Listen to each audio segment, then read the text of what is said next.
nababagot dito eh. Wala man lang ako makausap. Paano ba naman hindi mapapaagang dating ko dito? Rinting-rin na ako sa boses ni na mama at papa. Ha? Bakit?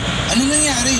Iti kasi si na mama at papa Nagre-reklamo sila kasi hindi raw sapat yung perang iniaabot ko sa kanila. Yang mama at papa mo talaga? Kung alam lang sana nila ang hirap na dinadanas mo para lang makapag-abot ka ng pera sa kanila. Hindi kaya madali yung halos ilang oras ka nagbabantay dito sa bakery. Wala akong magagawa eh. Sila rin naman ang dahilan kung bakit ako nakapagtapos ng kolehiyo. Siguro, mag-overtime na lang ako para mas malaking maiabot ko na pera sa kanila. Pero wag na wag mong kalimutan ang sarili mo ha. Hindi masama kung sarili mo naman ang isipin mo paminsan-minsan. Thank you sa concern ha. Mabuti na lang talaga't nandito ka. Kasi kung wala ka, siguro matagal na ako nasiraan ng bait eh. Feeling ko kahit mabaliw ka pa maganda ka pa rin. Loko-loko ka talaga.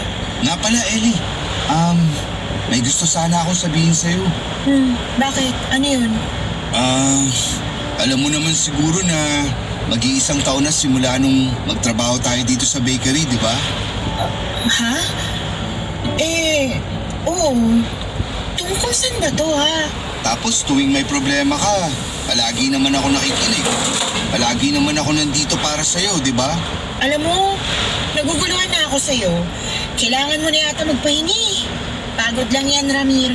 Paano ba naman kasi halos 4 hours ka lang yata natutulog sa isang araw kasi daig mo pa yung kalabaw sa sipag mo magtrabaho. Siguro kulang nga ako sa tulog, pero nasa tamang bisyo pa rin naman ako, no? Alam mo, humahaba lang ang usapan na to eh. Magsalita ka na kasi. Ano ba yun, ha? Eto na, maglalakas loob na ako na sabihin sa'yo to. Diretsuhin mo na kasi ako. Gusto sana kitang ligawan. Ano? Alam mo, sa totoo lang, nanginginayang ako sa bawat araw na lumilipas na hindi ko nasasabi sa'yo ang tunay kong nararamdaman.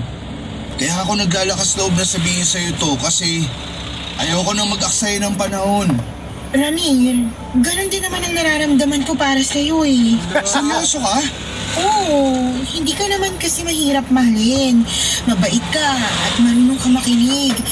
Pero kasi,